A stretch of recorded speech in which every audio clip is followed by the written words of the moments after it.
Hello everyone. Today we will discuss about that serverless versus container. And in the form of the AWS cloud, we will discuss more into the serverless and container services and all, right.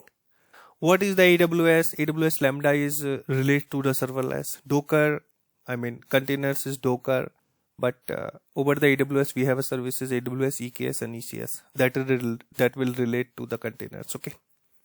So we will discuss, as per my experience, I have worked so far in 2 products. So I will relate these things to when we need, when we implement AWS Lambda.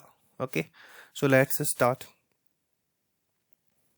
In a very simple words, right? I would say I have worked one video editing product that is completely developed in Python.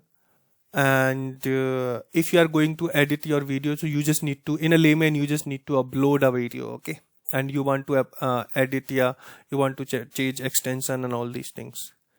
So we have some application, product application, which is 100% should be formed in the containers, because when we are talking about the serverless, so mostly we are not managing any infra, we are not storing anything, but these are things for the processing and to the update the thing into the some checks and all these things we need to perform, right?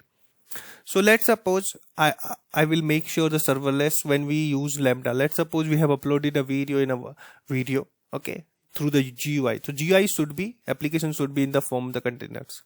So containers have a persistent and stateful application, I would say. So they will store whatever you are going to upload, okay, they will keep the data. And that is the containers. Okay, serverless, usually we do not need to keep the data, just need to process the data and store to the persistent volumes, right? Persistent, either it is a form of the VM, database, S3 buckets, files, anything in the form of, right? And actually we would require the serverless. Like let's suppose we have uploaded one video need to copy from one bucket to other buckets. So we can implement AWS Lambda, because we need to make sure existing real object, whatever we have uploaded, its state will not change. And this will, if something will in between happened wrongly, so base video, there will be no impact to the base video. So that is the huge case in the product development and engineering, right? We can keep base request, base video should be safe in a one bucket, but we need to copy from one bucket to other bucket and need to perform some actions so we can implement AWS Lambda.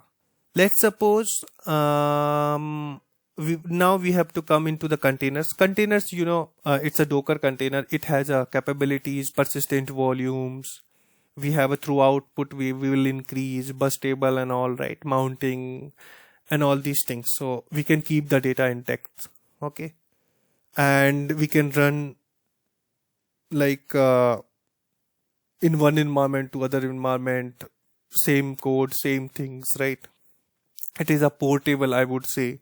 Resource control, right? We can provide the resource control for the container specific based on the container CPU and memory, right? But thing is that it's very clear about the serverless and containers, right? Serverless will not keep any data. We usually need to perform some set of the operations and send to the other resources. So we need to keep, that is most basically event driven. Let's suppose some video uploaded, just copy to video one bucket to other bucket. So we can implement AWS Lambda. That is the real time scenarios, right? And we need to validate. If you are going for some ticketing counter and all, so we can keep, right, these things. We have already stored data in a one container, but if you want to process to check something, so we can do that.